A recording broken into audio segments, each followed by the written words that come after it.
What's up, YouTube? On my way to the gym, thought I would take a second and make an updated video. Today is March 12th. A lot of people have asked what happened with Dan, if there was any positive outcome, and so I needed to make a video to update it. I had made a long one. It just got way too into the weeds, and there's a whole lot of details that I really didn't need to do, and honestly, nobody wants to sit and watch YouTube for an hour and 40 minutes or whatever it was that video was. So this one's gonna be short. It's gonna be pretty simple. So like I said, March 12th, it's Sunday, almost 2 months to the day since Dan received my AKC documents that he had agreed to sign off on, and he didn't do. He told me on the 13th when he received them that he was gonna hold them until my buddy, a totally separate business transaction, did what he wanted him to do. Not anything that he was contractually obligated to do. It was just something that Dan felt he was entitled to, and as this whole process goes along, everything changes on his end. So he told me that he was going to sue my friend if he didn't comply, and here we are, March 12th, almost 2 months later, and my friend has not received any attempts to contact him by phone through work, and work would transfer to his cell phone if he wasn't in the office, so he'd have a voicemail there or some sort of call there, and nothing has been delivered to his house. He hasn't served him papers to sue him. He hasn't attempted to send any letters or contact him in any way, shape, or form. It was all just him trying to, get him to do something that he wanted. So, like I had assumed, it was just all for control and all a bunch of talk. At this point, I don't ever plan on seeing my AKC documents. I don't plan on being reimbursed the money for Franco's collection to find out his fertility levels, which was also an agreement that Dan didn't deliver on through all of this. And I'm not going to stress it anymore. With all this homework, it's, all these things that have gone on, it has forced me to do some homework with the AKC and talk to them about co-ownership and what that entails, and kind of question what Dan's been saying. So he says that he is entitled to straws, and the threat was always, I can come pick up that dog and do what I want because I'm a co-owner, and those kind of things. And the truth is, he's not entitled to anything. Sorry, I'm getting on the highway here. So he's not entitled to anything. He's not entitled to straws. He's not entitled to any breedings. He's not entitled to time with the dog. He cannot just show up and take the dog. The co-ownership agreement with the AKC is literally, it's an agreement on a record-keeping site. The AKC, from everything that I've figured out and understood from what they tell me, it is Ancestry.com for dogs. That's it. It's only there to track the lineage of the animal. And so it has no legal bearing on ownership. It has no legal bearing on any of that. You can go and test the DNA, profile against the DNA of the dogs to make sure that they are the parents, and check the validity of those parents being listed, but that's about it. They didn't check anything when Dan registered the dogs. They didn't ask for a contract of co-ownership or any of that. And when I called and told them I needed a bunch of spellings changed and that my address was a Colorado address, but they have it listed in Utah, all clerical errors on Dan's part, they said they changed it. I think we've said that they've changed it 3 or 4 times now. And then here we are years later, and I need a court order to change the spelling of the dog's name. And I probably need to remind them again to change the spelling of my name, and that Mead is not in Utah, even though the zip code shows Colorado. So there's that. The main thing that I want to hit on from Dan's post, and he knows better than this, and so it just goes to show that he just is spreading this wrongful information, hoping that people will not do business with me, and that's fine. I get it. He's upset that I'm, bad-mouthing, his business and the way he's dealt with me on the internet. And he has every right to be upset, but he also could just remedy the situation and shoot a $250 check in the mail and send me those signed AKC documents back just like we had agreed on. But he's not going to do that. It's all about control for him, and so he's going to try and even control the situation a little farther and try and discourage people from breeding with Franco. And he's doing this by saying that he won't sign off on puppies. And it's bad information, and he knows it's bad information. He even said it on the voicemail that I have. The correct answer is Franco is a male, and in order to register puppies in a breeding, the sire, the male, you only need one owner's signature on that breeding. And obviously I'm on there, and I can sign for that, so we don't need a second one. I don't need any co-owner's permission. The co-owner cannot tell me what I can and can't do with the dog, and the co-owner is not entitled to anything. If it was a female, we would need both owners to sign under the AKC regulations. So, I don't need him to sign. So it doesn't matter if he's not going to sign or not.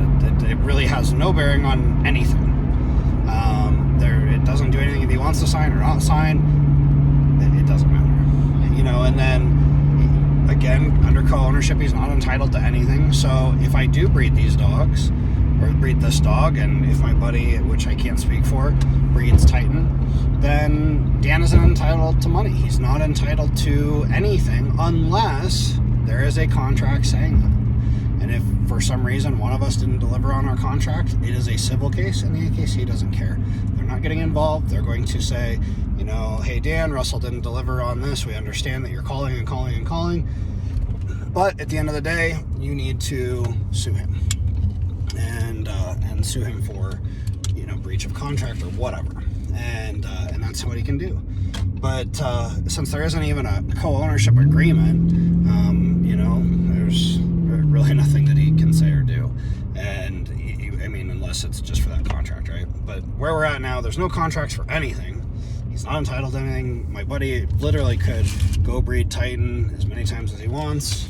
He doesn't owe Dan anything. He doesn't owe him a straw. He doesn't owe him money. None of it.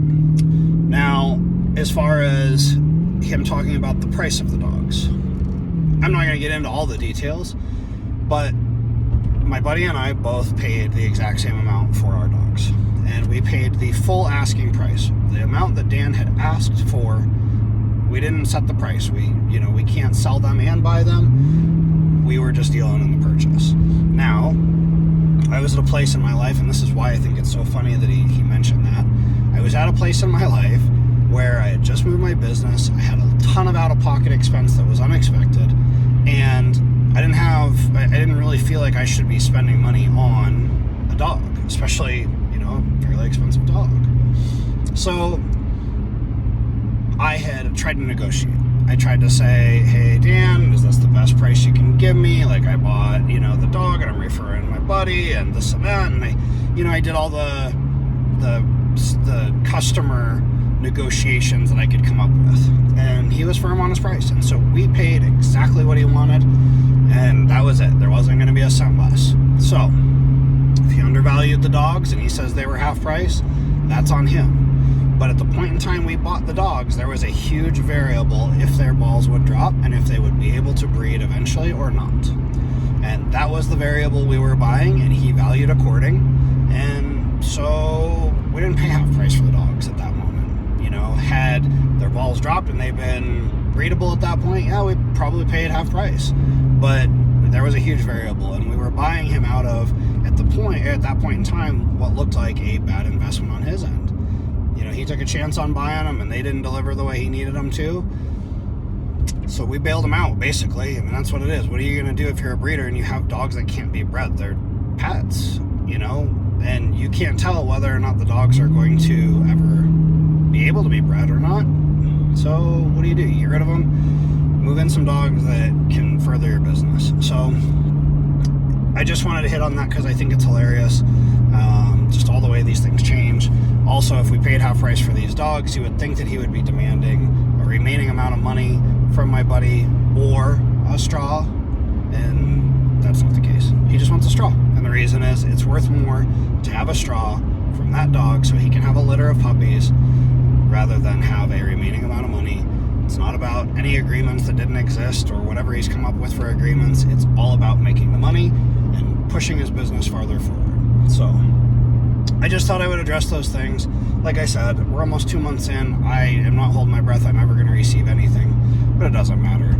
The only thing it honestly guarantees him by keeping his name on these papers is potential liability. If I screw up a breeding, which I've been very public that if the opportunity arises, I will breed the dogs. If I screw up royally and all the owners of the parents' dogs get sued, he's on that list. So he might get dragged into court. He might have to, it might be time. Maybe the judge says, hey, you're on this, you should know better. Who knows? But in theory, it's the only thing he's tied to. That's it. So in my opinion, it would be better for him to sign off since he knows these bridges have been burnt, and remove that liability from him and say, hey, I'm cutting my losses. You guys go on and do what you need to do. But that's probably not going to happen either. So that's his decision. Anyways, moving forward, I would like happy, positive videos because I hate this stuff and I hate talking about it. I hate thinking about it. I just hate it being in my life. And so I want to make some better videos. If there's anybody that watches this channel that is in northern Colorado, I live just north of Longmont. If there's anybody, Longmont, Fort Collins, Mead, Firestone, Frederick, Dacono area, any of those areas, anywhere close that would be interested in making some videos of these dogs and doing some YouTube videos and trying to do some of that, I would be up to do that. I want to put out some good content. I just don't have the skill set to do it, and I don't have time to learn it, as bad as that is. I make cell phone videos, and I take clips of the dogs screwing around at the house or when we're out, and that's about it. But I would be up to try out some different types of content, and who knows, maybe the page can grow, and we can get a lot more followers and get, more recognition for these dogs because they are wonderful animals, and I know the breed is getting more popular, and there's a whole lot of people that have got a lot of bad information, and that's just what it is. There are some really good pages on YouTube that talk about legitimate real world experiences with these dogs, but there's also a lot of just generic read it off Google and put it on a page or on a video pages. So I'd like some different content. I do a lot of other stuff, cars, whatever. And I have a buddy that's really into the videography stuff, but he is expecting a kid, so I don't see him having much time. I have tried to plan out a photo shoot with the dogs and him. We have this really cool idea for some photos, and that will translate into some body art. So I'm gonna just hopefully get him to do that with me, and then after that, then if he has time to do other stuff, that'd be great too. But that's the plan moving forward. I would love to see a disconnect from Dan, on paper, but again, I don't see it happening. And neither of us need it, and we now are informed and we have been educated, so we can move on as we need to do it. I hope that this video and this review of Dan's kennel helps people that are thinking about doing business with him or other kennels. Just make sure you cover your bases. I bought a Lessa on a contract, and it was pretty simple and pretty straightforward. I'm not really sure why he didn't expect the same out of the dog, out of Franco and Titan, but we didn't end up with that same thing. And the business dealings with Alessa, my female, it was all problem free. I didn't have any issues, and I still to this day wouldn't have any issues. I had her fixed. I had all, I did all the stuff, and it was great. Everything was outlined on what I needed to do, and even with the gray area of potentially breeding, and doing the breeding stuff with him, it was when I first thought about breeding Alessa, it was still pretty easy because the terms were outlined by the contract. But it happens, and I can pinpoint every part that I'm accountable for in these situations, and there's a lot, and I wish that I would have done it all differently. Can't go back. Moving forward, though, now I know what I can and can't do, and so I'm moving forward freely.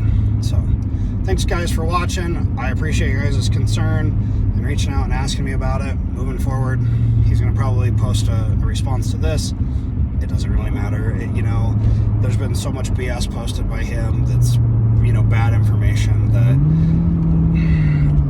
I don't even want to go point for point. He's occupied plenty of time for me with the days of texting about him suing my friend that he never did.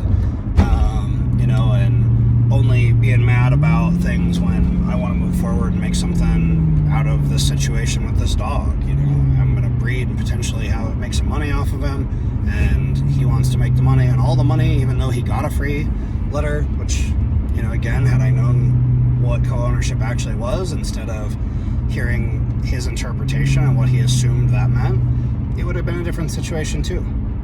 So, I don't even care to respond to half of it because most of it is BS. I just thought those 2 points were decent points to think about reading his stuff, that, he knows what he's saying. It's not that he's just saying because he doesn't know. He actually knows that he's putting out bad information. So, anyways, guys, I appreciate you guys watching this. A whole lot easier to watch a 17-minute video than it is to watch a 2-hour video, and we got the same thing accomplished. So, like, comment, and subscribe. Thanks, guys.